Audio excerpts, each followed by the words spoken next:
السلام علیکم ورحمۃ اللہ وبرکاتہ۔ الحمد للہ نحمده ونستعینه ونستغفره ونؤمن به ونتوکل علیہ ونعوذ باللہ من شرور انفسنا ومن سیئات اعمالنا۔ قال اللہ تعالی فی القرآن المجید والفرقان الحمید۔ فاعوذ باللہ من الشیطان الرجیم، بسم اللہ الرحمن الرحیم۔ ومن اعرض عن ذکری فإن له معیشة ضنکا ونحشره یوم القیامة اعما قال رب لم حشرتنی اعما وقد كنت بصیرا قال كذلك أتتك آیاتنا فنسیتها وكذلك اليوم تنسى۔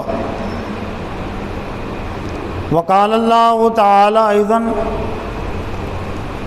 ان الذين يكتمون ما انزلنا من البينات والهدى من بعد ما بيناه للناس في الكتاب اولئك يلعنهم الله ويلعنهم اللاعنون الا الذين تابوا واصلحوا وبينوا فاولئك اتوب عليهم وانا التواب الرحيم۔ وقال اللہ تعالی ايضا فاذکرونی اذکرکم واشکروا لی ولا تکفرون۔ صدق اللہ العظیم۔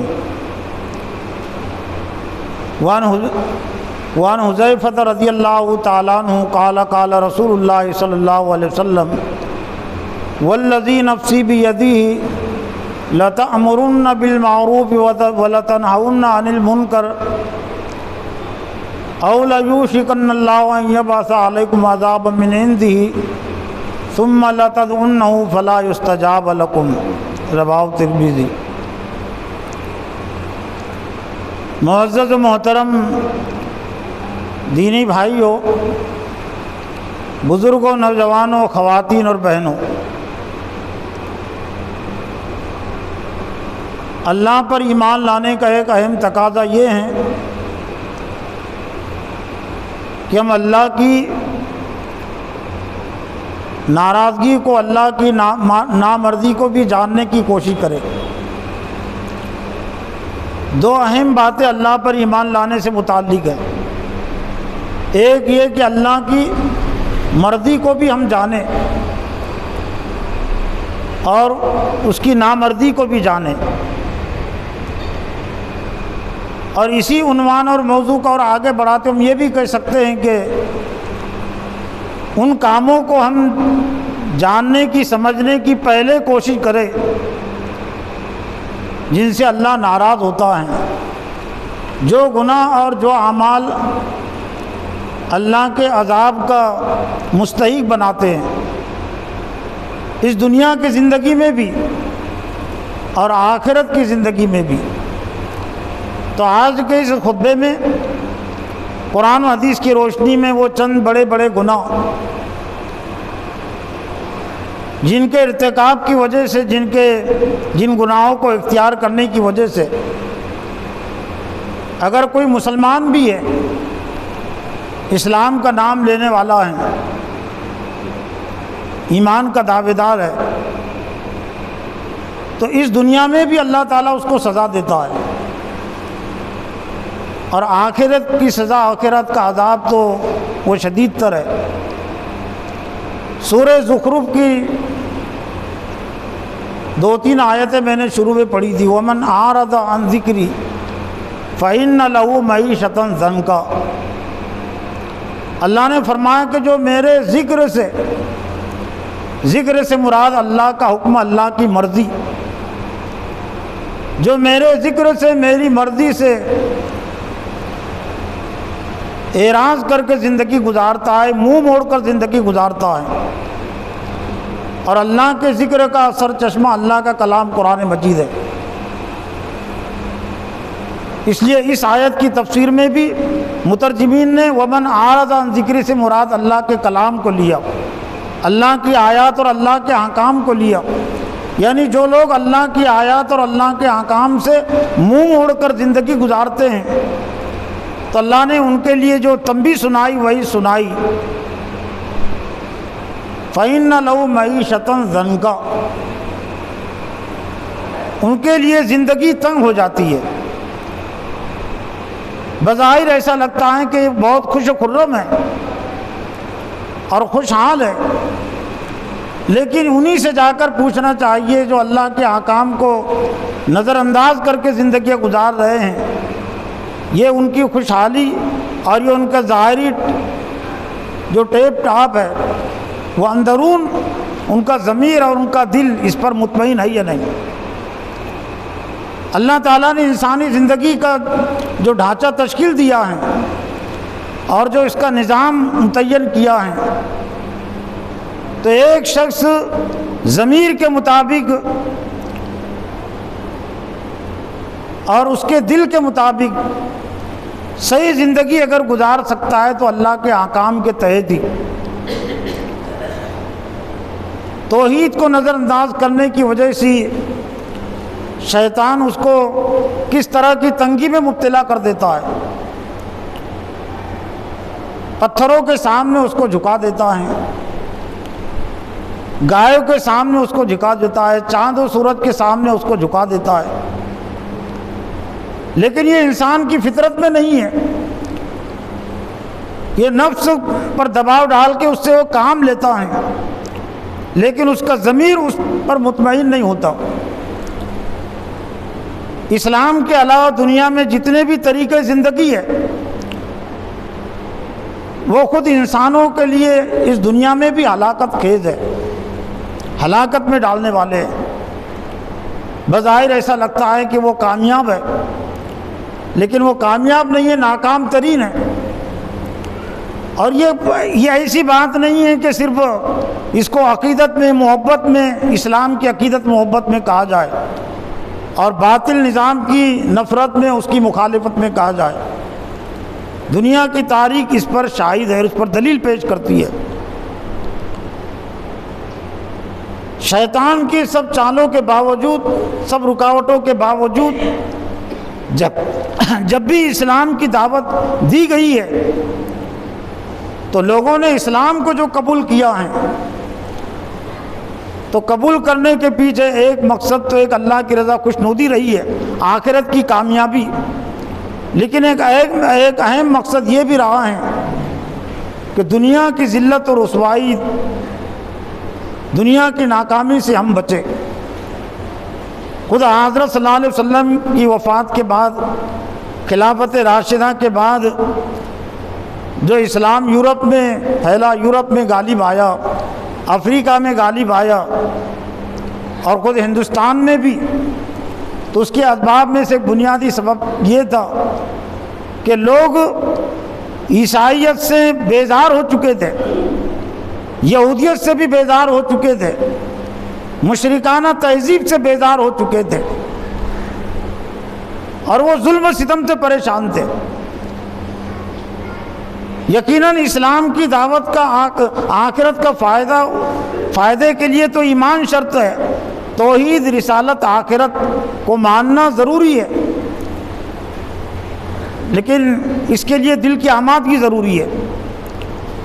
یورپ میں مسلمانوں کو جو کامیابی ملی، افریقہ میں کامیابی ملی، یہاں جو کامیابی ملی، اندلس میں کامیابی ملی، وہ یہ کہ زیادہ تر قوموں نے اسلام کے نظام حکمرانی کو دیکھ کر، اسلام کی عدالت کو دیکھ کر، اس کی سچائی کو دیکھ کر، امانت کو دیکھ کر اسلام کو قبول کیا تھا۔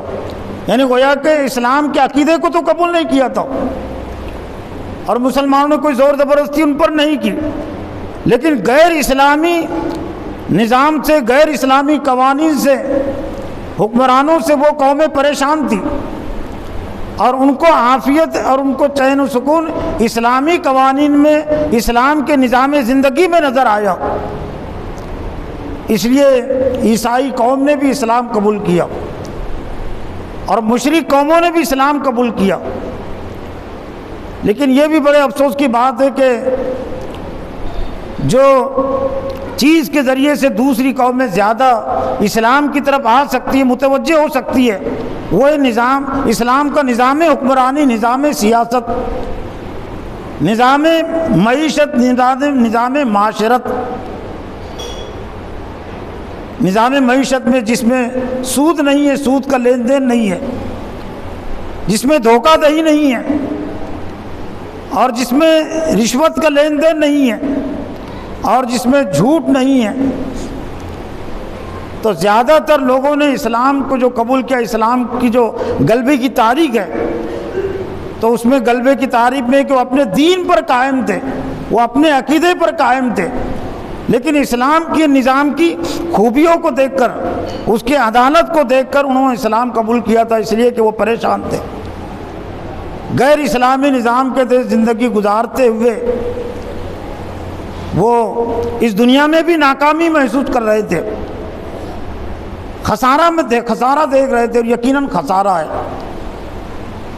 لیکن آج امت مسلمہ نے اسلام کی اس خوبی کو خود اپنی زندگیوں میں داخل کرنے کی کوشش نہیں کی، کہ اسلام کا جو معاشی نظام ہے، مال کے لین دین کے کمانے کا جو نظام ہے، اور جو معاشرت کا جو نظام ہے، اور جو سیاست کا نظام ہے، اور جو حکومت کا نظام ہے، جبکہ اسلام کی انہی خوبیوں کو دیکھ کر، انہی باتوں کو دیکھ کر قوم اسلام کی طرف آئی تھی، عقیدے کے طور پر انہوں نے اسلام کو قبول نہیں کیا تھا۔ زیادہ تر لوگوں نے، زیادہ تر قوموں نے اسلام کو نظام سیاست اور نظام حکمرانی کے طور پر قبول کیا تھا، اس کی بالادستی کو تسلیم کیا تھا، اس لیے کہ اس کے علاوہ کسی اور نظام میں ان کو دنیا کا فائدہ نہیں مل رہا تھا۔ یہ اور بات ہے کہ اسلام صرف دنیا ہی کی زندگی کا تصور نہیں دیتا، دنیا ہی کی زندگی کی کامیابی کا تصور نہیں دیتا۔ دنیا کی زندگی یہ بہت مختصر زندگی ہے، یہاں کی کامیابی بھی بہت مختصر ہے، یہاں کی ناکامی بھی بہت مختصر ہے۔ ہمیشہ کی جو زندگی ہے وہ آخرت کی زندگی ہے، جس کا آغاز موت سے ہوتا ہے۔ لیکن جو افراد اسلام کو نظر انداز کر دیتے اس دنیا میں، تو دنیا کی زندگی بھی ان کے لیے بوجھ بن جاتی ہے۔ خودکشی کے واقعات میں عام طور سے صرف کسانوں کو ہی پیش کیا جاتا ہے، جبکہ یہ ہندوستانی سیاست کا حالات کا ایک ہی پہلو ہے اور چھوٹا پہلو ہے۔ خودکشی کے واقعات مالداروں میں آج بھی زیادہ ہے، تعلیم یافتہ لوگوں میں آج بھی زیادہ ہے۔ ایئر کنڈیشن زندگی جو گزارتے ہیں، ایئر کنڈیشن زندگی گزارنے والوں میں خودکشی کا تناسب یہ غریبوں سے زیادہ ہے، کسانوں سے زیادہ ہے۔ تو کس چیز نے مجبور کیا؟ بنگلہ ہوتے ہوئے بھی، ایئر کنڈیشن ہوتے ہوئے بھی، وہ جو اللہ نے فرما کہ فَإِنَّ لَهُ مَعِيشَةً ضَنْكَ، ہم اس کی زندگی کو تنگ کر دیتے ہیں۔ انہوں نے اپنی زندگیوں کو اپنے لیے بوجھ سمجھ لیا، تو خود بھی خودکشی اور بچوں کے ساتھ۔ یہ اور بات ہے کہ کچھ خبریں اخبارات میں آتی ہے، میڈیا میں آتی ہے، اور بہت ساری خبریں میڈیا میں نہیں آتی ہے، اور یورپ میں تو یہ اور بھی چیز زیادہ ہے، زندگیوں سے تنگ آ کر، مایوس ہو کر۔ علامہ اقبال نے اس وقت جب کہ یورپ کی تہذیب پر، تمدن پر خود مسلمان رال ٹپکا رہے تھے اور بہت اشش کی نگاہ سے دیکھ رہے تھے کہ یورپ کی تہذیب، امریکہ کی تہذیب کتنی خوشنما ہے، نظر کو خیرہ کرتی ہے، تہذیب حاضر کی، کہ علامہ اقبال نے کہا کہ نظر کو خیرہ کر، نظر خیرہ ہو جاتی ہے، چندیا جاتی ہے، لیکن یہ صنائی جھوٹے نگوں کی ریزہ کاری ہے، یہ بناوٹی چیز ہے، یہ جھوٹے نگوں کی ریزہ کاری ہے۔ اور یورپ کو پیغام دیا تھا علامہ اقبال نے 100 سال پہلے، لوگوں نے خامخواہ اس کو تنقید پر محمول کیا تھا کہ دیار مغرب کے رہنے والوں، خدا کی زمین یہ دکان نہیں ہے، خراں جسے تم سمجھ رہے ہو اب زرے کا معیار ہوگا۔ دیار مغرب کے رہنے والوں، مغرب کہتے یورپ کے ممالک کو، یہ زمین اللہ کی ہے، اور زمین اللہ کی زمین پر اللہ کی تہذیب اور اللہ کے دین ہی کے مطابق صحیح زندگی گزر سکتی ہے. اللہ کے نظام کی اور اللہ کے قوانین ہی کی یہاں قدر و قیمت ہو سکتی ہے. یہ اب تمہاری تہذیب زیادہ دین تک چلنے والی نہیں ہے. اللہ تعالیٰ نے نافرمانی کی زندگی میں کوئی ڈھیل اور مہلت رکھی ہے. شیطان کو سجا کر پیش کرتا ہے غیر اسلامی تہذیب کو، لیکن کچھ دنوں کے بعد اس کا راز کھل جاتا ہے، پھر وہ دوسری تہذیب دوسرا طریقہ پیش کرتا ہے، اور ایسے ہی یہ چلتے رہتا ہے. لیکن 100 سال پہلے علامہ اقبال نے کہا کہ تمہاری تہذیب خود اپنے خنجر سے خودکشی کرے گی. تمہاری تہذیب خود اپنے خنجر سے خودکشی کرے گی. جو شاہ کے نازک پہ آشیانہ بنے گا ناپائیدار ہوگا. یہ تمہاری جو تہذیب ہے آزادانہ تہذیب کہ جس میں نکاح کو تم مایوس سمجھتے ہو، طلاق کو بھی تم مایوس سمجھتے ہو، باپ اور بیٹے کے رشتے کو بندھن کو بھی تم اپنے لیے بوجھ سمجھتے ہو، تو لیکن یہ تہذیب تمہیں ایک دن اپنے خنجر سے خودکشی تم کرو گے. 1 سال پہلے جب میں نے وہ دعوت اخبار میں یورپ سے متعلق خبر پڑھی تو ذرا مجھ کو کچھ تعجب ہوا تھا، لیکن بعد میں نے پوچھا جو یورپ کی تہذیب سے براہ راست واقف ہے، وہاں رہتے جا کر آتے ہیں، تو انہوں نے کہا کہ اس میں تعجب کی کیا چیز ہے. اس میں بات لکھی ہوئی تھی اس لیے کہ یہاں رہتے ہوئے ذرا تعجب کی چیز ہو سکتی ہے. اس میں یہ خبر تھی مستند ذرائع سے کہ یورپ کی آدھی موتوں کی اطلاع ان کی بدبو کے ذریعے سے ہوتی ہے. تعجب کی چیز ہے نا. ہم کو بدبو جو آتی ہے، کتے مر گئے، بلیاں مر گئی، جانور مر گیا، تو یہ تو ہم سنتے رہتے ہیں، دیکھتے رہتے ہیں. لیکن انسان کی بدبو کہ وہ مر گیا اور اس کی بدبو آ رہی ہے، ایسا کم ہوتا ہے. لیکن یورپ کی آدھی موتوں کی اطلاع ان کے رشتے، ان کو پڑوسیوں کو، رہنے والوں کو ان کی بدبو کے ذریعے سے ہوتی ہے. تو وہ کیسے کیا؟ ظاہر بات ہے آدھے باپوں کو اپنے بیٹوں کا علم نہیں ہے، آدھے بیٹوں کو اپنے باپوں کا علم نہیں ہے، آدھے شوہروں کو اپنی بیویوں کا علم نہیں ہے، آدھے بیویوں کو اپنے شوہروں کا علم نہیں ہے. تو ناتا پوتی ہے، نانا نواسے تو بہت آگے کی چیز ہوتی ہے نا، کہ جب باپ کو ہی اپنی بیٹیوں کا علم نہیں ہے، بیٹوں کا اپنے باپوں کا علم نہیں ہے، اپنے چچا، تو بہت آگے کی چیز ہے. چچا نانا، یہاں تو جیسا نہ باپ نہ بھی ہو تو چچا کر دیتا ہے تدفین، اور کچھ نانا کر دیتے، چچیرے بھائی ہے، پھپھیرے بھائی ہے. لیکن جو تہذیب ہے کہ آدھے لوگوں کو اپنی بیویوں کا علم نہیں، آدھی عورتوں کو اپنے شوہروں کا علم نہیں، تو ظاہر بات ہے کہ جب تک ہاتھ میں طاقت اور قوت تھی تو اپنا علاج خود کرتے تھے، اپنا کھانا خود نظم کر لیتے تھے ملازمین کے ذریعے سے.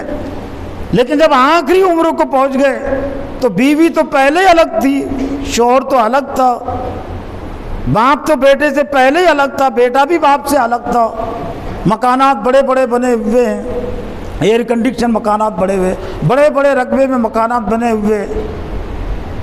تب ظاہر بات ہے کہ جب آخری وقت آیا تو جب تک ملازمین تھے تب آخری وقت ملازمین نے بھی ہاتھ کھینچ لیا. روپیے پیسے کی بنیاد پر کتنے آپ خدمت لے سکتے ہیں؟ جب تک کہ وہ دلی جذبہ نہ ہو، دلی محبت نہ ہو، تو صرف وہ تنخواہ کی بنیاد پر کوئی خدمت نہیں کر سکتا، اس کے ساتھ وہ سلوک نہیں کر سکتا، اس کے اخراجات کو پورے نہیں کر سکتا. تب چونکہ اب کوئی پرسان حال نہیں، تنہائی میں ہے، تو موت ہو گئی. تب ظاہر بات ہے کسی کو معلوم نہیں، تو معلوم ہوتا ہے پھر بدبو کے ذریعے سے. پھر جو قریب کے جو جہاں بدبو پھیلتی ہے وہ اطلاع دیتے ہیں کہ فلاں گھر سے بدبو آ رہی ہے، اس کا مطلب یہ ہے کہ وہاں کسی کی میت ہوئی، موت ہوئی ہے. تو پھر وہ میونسپلٹی کی طرف سے، کارپوریشن کی طرف سے اس کا نظم کیا جاتا ہے. کبھی گھر بند ہوتا ہے تو پھر گھر توڑ کر، دروازہ توڑ کر لاش کو نکالا جاتا ہے. لیکن یورپ میں شیطان جو ہے تو قیامت تک کے لیے، تو اس حالت میں پہنچی، اس حالت سے بچنے کے لیے پھر جاپان والے ذرا ذہین شمار ہوتے ہیں. اس لیے جاپان میں زیادہ زہر کے انجیکشن سے خود سے مرنے والوں کی تعداد وہ زیادہ ہے. ذہین ہے نا. اتنی بے بسی تک ہم پہنچے کیوں کہ ہماری بدبو کی وجہ سے لوگوں کو اطلاع ہوں گے ہماری موت کی، تو اس حالت تک ہم اپنے آپ کو کیوں لے جائیں؟ اس لیے خود اختیاری صحت مندی کی حالت میں ہم اپنی موت کو گلے لگا لیں۔ چنانچہ یورپ میں اور خاص طور سے جاپان میں اپنی مرضی کی خودکشی موتوں کا جو تناسب ہے وہ زیادہ ہے۔ ہوتا کیا ہے کہ درخواست دیتے ہیں کارپوریشن کے ادارے میں، حکومت کے ادارے میں کہ میں مرنا چاہتا ہوں، پھر اس ادارے کی طرف سے اس کو تاریخ دی جاتی ہے، پھر وہ تاریخ میں اس کو زہر کا انجیکشن لگا دیا جاتا ہے۔ تو کیا کمال کیا؟ کون سا کمال کیا؟ اسلام کو نظر انداز کر کے، نظام حیات کو نظر انداز کر کے کون سی کامیابی ملی سوائے زندگی کو بوجھ سمجھنے کی اور چند روزہ زندگی ناز نخرے کرنے کے علاوہ کیا ملا؟ تو علامہ اقبال نے ان کو پہلے کہہ دیا تھا کہ تمہاری تہذیب خود اپنے خنجر سے خودکشی کرے گی، جو شاہ کے نازک پہ آشیانہ بنے گا ناپائیدار ہوگا۔ لیکن اب یہ صرف بات یورپ تک محدود نہیں رہی ہے، اب پوری دنیا ایک طرح سے ایک ہی حصہ ہو گئی۔ جو خرابیاں برائیاں کبھی ایک علاقے میں ایک ہی ملک میں ہوتی تھی، لیکن اب یہ انٹرنیٹ کی وجہ سے اور یہ ذرائع وسائل کی وجہ سے یہ سب خباثتیں اور برائیاں وہ پوری دنیا میں ایک ہی ساتھ پھیلی ہوئی ہے۔ ہاں جو اسلام سے وابستہ ہے، اسلام پر جو عمل پیرا ہے، مسلمانوں بھی وہ جو مضبوطی کے ساتھ اسلام کو پکڑے ہوئے ہیں، وہ اس طرح کی رنجشوں سے، تنگیوں سے وہ محفوظ ہے۔ الا بذکر اللہ تطمئن القلوب، اللہ نے فرمایا کہ سن لو، آگاہ رہو، اللہ کے ذکر سے، اللہ کے دل سے ہی دلوں کو اطمینان ملتا ہے، چین و سکون کی جو زندگی ہے۔ آزمائش دوسری چیز ہوتی ہے، لوگ آزمائش کو دین اور ایمان کی خاطر جو پریشانیاں آتی ہیں تو اس کو بھی چین و سکون کے خلاف سمجھتے ہیں، یہ نہیں ہے، یہ غلط فہمی ہے۔ جو دین دار اللہ کی رضا، اللہ کی مرضی کے مطابق زندگی گزارنا چاہتے ہیں، تو اگر ان کو یہ احساس ہو جائے کہ اب جیل سے باہر میں بندگی رب کے تقاضوں کو پورا نہیں کر سکتا، تو اس کے لیے وہ اپنے لیے جیل کو بہتر سمجھتا ہے۔ سورہ یوسف کا واقعہ ہے نا، قصہ ہے سورہ یوسف میں، جب انہوں نے دیکھا کہ اب یہ عورتوں کے جو مکر و فریب ہے بہت زیادہ بڑھ گیا ہے، ابھی تک تو صرف عزیز مصر کی بیوی کا دعویٰ پیش تھا، لیکن دوسری عورتیں بھی اب فریب تک کرنے میں لگی ہوئی ہے، آمادہ کرنے میں لگی ہوئی ہے۔ تو حضرت یوسف علیہ السلام کی دعا ہے، قال ربی سجن احب الی مما یدعوننی الیہ والا تصرف عنی کیدہن اصب الیہن واکن من الجاہلین۔ اے میرے رب، یہ عورتیں مجھ کو جس طرح بلا رہی ہے تو اس سے بہتر ہے میرے لیے جیل، میں جیل سے محبت کرتا ہوں۔ احب السجن الی مما یدعون الیہ، شہادت کی دعا۔ اللہ، یہ مرنے کو لوگ مصیبت پریشانی سمجھتے ہیں، لیکن یہ دین کے لیے مرنا یہ مومن کی بہت بڑی آرزو تمنا ہوتی ہے، بڑی کامیابی ہوتی ہے۔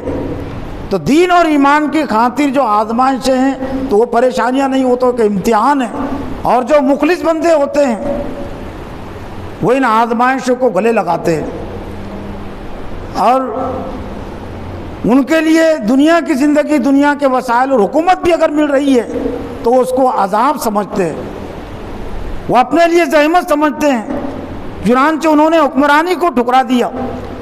امام ابو حنیفہ رحمۃ اللہ علیہ کا نام تو مشہور و معروف ہے، ان کے مسلک کے ماننے والے بھی زیادہ ہیں، لیکن ان کا مسلک اور موقف کیا تھا؟ صرف عبادات میں، نماز کے طریقے میں امام ابو حنیفہ کے مسائل کا تذکرہ ہوتا ہے، لیکن سیاسی شعبے میں ان کا کیا مسلک تھا، کیا موقف تھا، وہ بھی سمجھنے کی ضرورت تھی۔ منصور خلافت بنو عباسیہ کا بڑا حکمراں، سب سے بڑا حکمراں منصور یہاں سے ابتدا ہوتی ہے۔ ہارون رشید، مامون رشید یہ تو بعد میں اس کے بیٹے شمار ہوتے ہیں۔ منصور نے پیشکش کی تھی امام ابو حنیفہ سے، جو ان کا ایک نام تھا کہ آپ قاضی القضات کا عہدہ قبول کیجئے، یعنی جو سب سے بڑی عدالت ہوتی ہے، یعنی موجودہ سمجھنے کے لیے سپریم کورٹ کا جج کا عہدہ، ذمہ داری آپ قبول کیجئے۔ لیکن امام ابو حنیفہ محسوس کر رہے تھے کہ یہ اب عدالت آزاد نہیں رہی ہے، حکمراں اپنی مرضی سے فیصلے کرواتے ہیں، جیسا کہ آج کے دور میں بھی ہے، یہاں بھی بھارت میں بھی ایسی ہے، جج کا آزاد ہے۔ یہ تو اب سب شور مچا رہے نا کہ جو فیصلے ہوتے ہیں وہ بھی حکومت جو چاہتی ہے حکمراں جو چاہتے ہیں اس کے مطابق زیادہ فیصلے ہوتے ہیں، گنے چنے ہو سکتا ہے فیصلے ایسے ہو جو بغیر حکومت کے دباؤ کے ہو، لیکن امام ابو حنیفہ نے محسوس کیا کہ میں قرآن و حدیث کے مطابق، اللہ کی مرضی کے مطابق فیصلے نہیں کر سکوں گا۔ منصور کے اس حکموں کو، دعوت کو انہوں نے ٹھکرا دیا۔ منصور ناراض ہو گیا اور جیل میں ڈال دیا اور شرط لگا دی، جب تک کہ تم یہ عہدہ قبول نہیں کرو گے، چیف جسٹس کا عہدہ، قاضی القضات کا عہدہ، تب تک جیل سے تمہاری رہائی نصیب نہیں ہوگی۔ امام ابو حنیفہ نے کہہ دیا کہ میں مرنا پسند کروں گا، جیل میں رہنا پسند کروں گا، لیکن تمہارا عہدہ قبول نہیں کروں گا۔ یہ بھی امام ابو حنیفہ کا مسلک ہے، لیکن اس مسلک کے ماننے والے کتنے ہیں؟ خود ان کے نام لینے والوں میں اب یہ چیز باقی نہیں رہی، بلکہ جو غیر اسلامی ہوتے ہیں ان کی طلب اور جستجو، وہاں عہدہ ان کو پیش کیا جا رہا تھا، اور وہ کافر حکومت نہیں تھی، منصور بھی کافر نہیں تھا، لیکن کچھ پالیسیاں اس کے اسلام سے ٹکراتی تھی، اللہ اکبر سے ٹکراتی تھی۔ امام ابو حنیفہ نے اس کو قبول کرنا اپنے لیے پسند نہیں کیا، اور یہی انہوں نے اپنے ساتھیوں کو پیغام دیا، چنانچہ سب دباؤ ان پر ڈالا گیا، یہاں تک کہ آخر میں منصور نے جیل میں ان کو زہر دے دیا، زہر سے ان کی موت، شہادت کی موت ہوئی ہے۔ لیکن کامیاب زندگی تو دنیا، دین اور ایمان کی خاطر جو مصیبتیں پریشانیاں آتی ہے، ایک مومن کے لیے مصیبتیں پریشانیاں نہیں ہوتی، اس کے لیے وہ آسانی کی چیز ہوتی ہے، اس کی وہ مرضی کی چیز ہوتی ہے۔ اس کے بعد اللہ تعالیٰ نے فرمایا وَمَن يَعْشُ عَن ذِكْرِ الرَّحْمَٰنِ نُقَيِّضْ لَهُ شَيْطَانًا فَهُوَ لَهُ قَرِينٌ، جو رحمان کے ذکر سے غافل ہو کر زندگی گزارتا ہے، تم اس پر ایک شیطان کو مسلط کر دیتے ہیں۔ شیطان سرکش کو کہتے ہیں، ابلیس کا نام شیطان اس لیے ہے کہ وہ سرکش ہے، لیکن شیطان صرف جنوں میں سے نہیں ہوتے، انسانوں میں سے بھی ہوتے ہیں۔ جو شیطان کے نقش قدم پر چلتے ہیں وہ قرآن کی روح سے وہ بھی شیاطین کہلاتے ہیں۔ تو جو کوئی اللہ کے ذکر سے غافل ہو کر، اللہ کے حکم سے غافل ہو کر زندگی گزارتا ہے، تو ایسا نہیں کہ وہ آزاد اپنی مرضی کی زندگی گزارتا ہے، بھلے سمجھتا ہے کہ میں اپنی مرضی کی زندگی گزار رہا ہوں، لیکن شیطان اس پر مسلط ہو جاتا ہے اور وہ شیطان کے نقش قدم پر چلتا ہے، فَهُوَ لَهُ قَرِينٌ، وہی اس کا ساتھی ہو جاتا ہے۔ وَإِنَّهُمْ لَا يَصُدُّونَهُمْ عَنِ السَّبِيلِ، اور یہ شیاطین، یہ بے دین لیڈران، بے دین حکمران اس کو سیدھے راستے سے ہٹاتے ہیں۔ وَيَحْسَبُونَ أَنَّهُمْ مُهْتَدُونَ، اور یہ ان کے پیچھے چلنے والے، شیطان کی اطاعت اور پیروی کرنے والے سمجھتے ہیں کہ ہم ہدایت کے راستے پر ہیں۔ حتیٰ اذا جاءنا، لیکن جب وہ ہمارے پاس پہنچتے، قال یا لیت بینی و بینک بعد المشرقین، میدان محشر کی کیفیت اللہ نے پیش کی جب وہ ہمارے پاس آئے گا، جو دوسروں کے کہنے کے مطابق جس نے زندگی گزاری ہے، تو وہ کہے گا کاش کہ میرے درمیان میں اور اس کے درمیان میں، جس کے پیچھے چل کر میں نے زندگی گزاری، اپنی آخرت کو میں نے تباہ کیا، جنت سے میں محروم ہو گیا، دوزخ کا میں مستحق ٹھہرا، کاش کہ میرے اور اس کے درمیان میں 2 مشرقوں کا فاصلہ ہوتا، ایک مشرق نہیں، یعنی اتنی دوری ہو جاتی کہ میری اس سے کبھی ملاقات نہیں ہو سکتی تھی، نہیں ہو سکتی، میں اس سے دور رہتا، لیکن وہاں کا احساس اور پچھتاوا اس کے لیے کچھ کام نہیں دے گا۔ لیکن اللہ نے فرمایا کہ یہ تو دنیا کی زندگی ہے چند دن، وَكَذَلِكَ نَجْزِي مَنْ أَسْرَفَ وَلَمْ يُؤْمِنْ بِآيَاتِ رَبِّهِ وَلَعَذَابُ الْآخِرَةِ أَشَدُّ وَأَبْقَىٰ، یہ اللہ کی نافرمانی کے نتیجے میں جو کچھ تنگی زندگی میں آتی ہے، باپوں کی زندگی میں، بیٹوں کی زندگیوں میں، بیویوں کی زندگی میں، اور پورے معاشرے میں ایک طرح سے وہ بحران کا شکار ہوتا ہے، تو یہ تو دنیا کا عذاب ہے، لیکن شدید عذاب اور باقی رہنے والا عذاب وہ آخرت کا عذاب ہے۔ پھر اللہ تعالیٰ نے سورہ بقرہ میں فرمایا کہ افتؤمنون ببعض الکتاب وتکفرون ببعض، اولین طور پر بنی اسرائیل سے کتاب ہے جو ہم سے پہلے کی امت مسلمہ تھی، لیکن ہمارے لیے اس میں بڑی نصیحت ہے۔ اللہ نے فرمایا کہ کیا تم کتاب کی بعض باتوں کو مانتے اور بعض کا انکار کرتے ہو، جیسا کہ آج امت مسلمہ کا رویہ بھی یہی ہو گیا۔ عبادات کے سلسلے میں، نماز، روزہ، زکوٰۃ اور حج کے ادائیگی کے سلسلے میں تو قرآن و حدیث کی باتیں ہم مانتے ہیں، لیکن جو معاشرت ہے اور جو سیاست ہے، حکومت ہے، تو اس میں کہاں امت مسلمہ نے کتاب اللہ کے احکام کو قبول کیا؟ جس طرح سے بنی اسرائیل نے توریت کے احکام کو، انجیل کے احکام کو نظر انداز کر دیا تھا، حکمرانی کے لحاظ سے، تہذیب اور تمدن کے لحاظ سے۔ اس سے پہلے کی جو آیت، یہ وہ تو آیت کا آدھا ٹکڑا ہے۔ اس سے پہلے کہ آیت میں اللہ تعالیٰ نے بنی اسرائیل کے جو خرابیاں بیان کی کہ ہم نے تم سے عہد و پیمان لیا، وہی اخذنا میثاقکم لا تسفکون دماءکم ولا تخرجون انفسکم من دیارکم ثم اقررتم وانتم تشہدون ثم انتم ہؤلاء تقتلون انفسکم وتخرجون فریقا منکم من دیارہم تظاہرون علیہم بالاسم والعدوان وان یأتوکم اسارى تفادوهم وهو محرم علیکم اخراجهم افتؤمنون ببعض الکتاب وتکفرون ببعض۔ یہ سورہ بقرہ کی آیت نمبر 84-85 ہے، اور یہ ٹکڑا 85 کا آدھا ٹکڑا ہے۔ یعنی اس سے پہلے جو احکام ہیں وہ خالص سیاسی نوعیت کے ہیں، حکومتی نوعیت کے ہیں۔ یعنی سیاست کے طریقے میں بنی اسرائیل نے توریت کے احکام کو نظر انداز کر دیا تھا، انجیل کے احکام کو نظر انداز کر دیا تھا۔ تو اللہ تعالیٰ نے ان کے لیے سزا بیان کی کہ جو کوئی یہ طرز عمل اختیار کرے گا تو ان کے لیے لہم خزی فی الدنیا، دنیا کی زندگی میں رسوائی، اور آخرت میں شدید ترین عذاب کی طرف اس کو پھیر دیا جائے گا۔ وَمَا اللَّهُ بِغَافِلٍ عَمَّا تَعْمَلُونَ، اور اللہ تعالیٰ تمہارے اعمال سے غافل نہیں ہے۔ یہ قرآن مجید کی جو اہم آیتیں ہیں، یہ اللہ تعالیٰ کی پالیسی کو لیے ہوئے، یہ سرسری سننے کی نہیں ہے، بہت ہی سنجیدگی کے ساتھ سننے کی اور سمجھنے کی بھی احتساب کے نقطہ نظر سے، کہ توریت اور انجیل جو آخری کتابیں نہیں تھیں اور ان کا مقام اور مرتبہ قرآن سے کم ہی ہے۔ جتنی آسمانی کتابیں ہیں، آسمانی کتابوں میں سب سے افضل کتاب، اعلیٰ کتاب، وہ اللہ کا کلام قرآن مجید ہے۔ جب توریت اور انجیل کے احکام کے بعض احکام کے متعلق ہم سے پہلے کی امت مسلمہ جو مسلمان قوم تھی، اس نے یہ رویہ اختیار کیا، نظر انداز کر دیا، تو اللہ تعالیٰ کو یہ سزا دی، خزی فی الحیات الدنیا، دنیا کی زندگی میں رسوائی، وہ یوم القیامت یردون الی اشد العذاب، اور قیامت کے دن شدید ترین عذاب کی طرف اس کو پھیل دیا جائے گا۔ تو کیا یہ وعید اور تنبیہ ہمارے لیے نہیں ہے؟ ہمارے لیے بھی ہے۔ اور اب صرف یہ الفاظ کی بات نہیں رہی ہے، اب تاریخ اس پر شاہد ہو گئی ہے، تاریخ کی گواہی اس پر ثابت ہے۔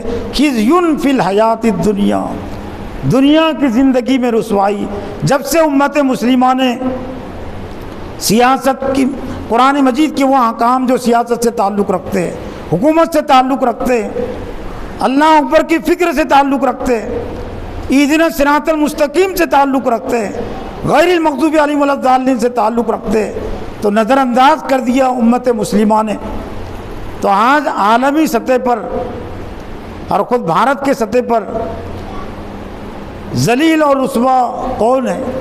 لاچار ترین، مجبور ترین، بے بس ترین قوم کون ہے؟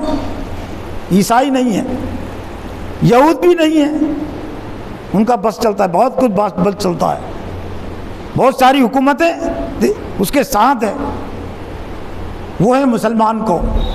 اس لیے کہ ہم نے قرآن مجید کے بہت سارے احکام کو نظر انداز کر دیا،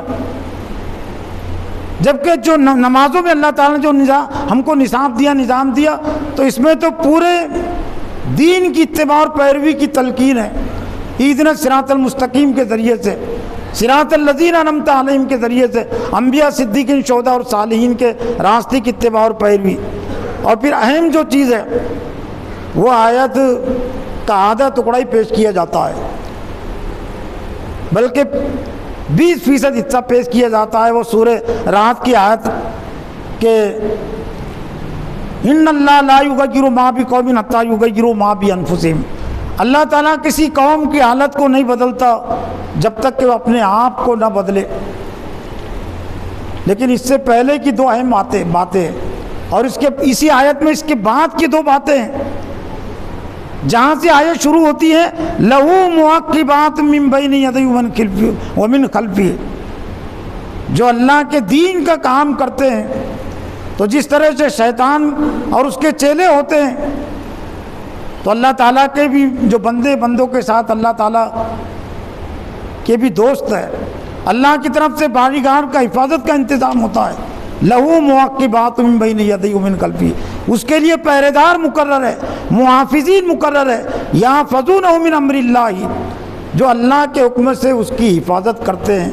اور پھر اس کے بعد ہے یہ بات، ان اللہ، یا کوئی فرشتوں کی اس مدد کو یہ کہ اگر فرشتے سب کچھ کرنے والے ہیں تو ہم کو کچھ کرنے کی ضرورت نہیں، فرشتے صرف حفاظت کریں گے، پشت پناہی کا کام انجام دیں گے، لیکن آگے تو ہم کو بڑھنا ہے۔ اللہ اس وقت تک کسی قوم کی حالت کو نہیں بدلتا جب تک کہ وہ اپنے آپ کو نہ بدلے۔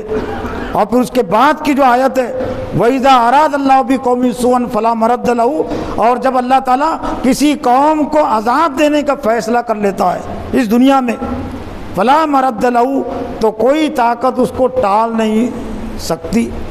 جب ڈھیل اور مہلت کا غلط استعمال امت مسلمہ کرتی ہے، بنی اسرائیل نے کیا تو اللہ تعالیٰ نے بنی اسرائیل کو بھی سزا دی ہے، امت مسلمہ نے کیا تو تاتاریوں کے ذریعے سے اللہ نے سزا دینے کا فیصلہ کر لیا تھا، کوئی طاقت نہیں بچا سکی خلافت بنو عباسیہ کو قتل عام سے، جلا وطنی سے۔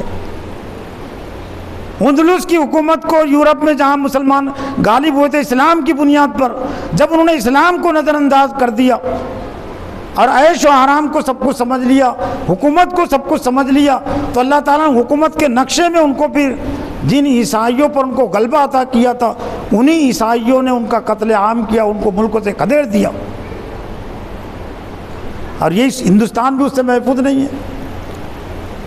اللہ تعالیٰ نے اسی ملک میں اسلام کی وجہ سے مسلمانوں کو غلبہ عطا کیا تھا، طاقت اور قوت، سیاسی طاقت اور قوت بھی اسلام کی وجہ سے عطا کی تھی، لیکن ہم نے خاص طور سے سیاسی شعبے میں اسلام کو نظر انداز کر دیا۔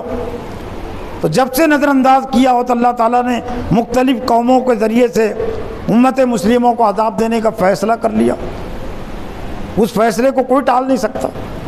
موجودہ دور میں اگر اللہ تعالیٰ نے فیصلہ کر لیا RSS کے ذریعے سے، جن سنگھیوں کے ذریعے سے، بجرنگیوں کے ذریعے سے اور مشرک قوموں کے ذریعے سے جو بزدل ترین ہیں، کمزور ترین ہیں، تاتاری بھی بہت زیادہ مضبوط نہیں تھے، لیکن اللہ نے کام لیا ان سے، اور اللہ تعالیٰ نے اگر فیصلہ کر لیا تو یہ ہماری تدبیریں کچھ نہیں کر سکتی۔ ہاں، اسلام کو اگر ہم نے اختیار کر لیا، جیسا کہ بعد میں وہ مسلمانوں نے اسلام کو اختیار کیا تو پھر وہ تاتاریوں کو اسلام نے فتح کر لیا، اور علامہ اقبال کو کہنا پڑا ہے آیا یورش تاتار کے افسانے سے، پاسباں مل گئے کعبے کو صنم کھانے تھے۔ اور آج کے ان حالات میں تو اسلام کے نظام حکمرانی کو اور نظام سیاست کو پیش کرنا بہت آسان ہو گیا۔ آج سے 50 سال پہلے، 60 سال پہلے جس طرح سے عالمی سطح پر اسلام کو بحیثیت سیاست اور نظام کے پیش کرنا ذرا مشکل تھا، یورپ کی ترقی میں لوگ مدن تھے، لیکن اب یورپ کی تہذیب اور تمدن کا خود مشاہدہ لوگوں نے کر لیا کہ ناکام ترین ہے، خسارے میں ڈالنے والی تہذیب ہے۔ اور یہاں پر بھی بھارت میں جو رکاوٹیں تھی اسلام کو بحیثیت نظام کے پیش کرنے میں، زنا کے متعلق جو اسلام کی سزائیں تھی تو لوگ اس کو کہتے تھے کہ وحشی سزا ہے، جنگل کی سزا ہے، لیکن آسان ہو گئے نا آپ۔ یہ جو ریپ کے واقعات ہیں، 2 سال 3 سال کی بچی کے ساتھ، تو کسی کی مجال ہے کہ اسلام کی جو سزا ہے کہ جو غیر شادی شدہ اگر کوئی زنا کرے تو چوراہے پر لا کر 100 کوڑے اس کو مارے جائے، اور شادی شدہ اگر کوئی زنا کرے تو اس کی سزا ہے سنگساری۔ اس کے ذریعے سے امت مسلمہ کی کچھ عزت ہو سکتی ہے کہ اسلام کی اس نظام سیاست کو لے کر، قوانین کو لے کر، نظام حکمرانی کو لے کر اگر مسلمان تحریک چلائے تو یہاں پر ان کی سیاسی طاقت اور قوت بھی بن سکتی ہے، جس طرح سے ماضی میں بھی مسلمانوں کی جو سیاسی طاقت اور قوت بنی تھی وہ اسلام کے نظام حکمرانی کی وجہ سے۔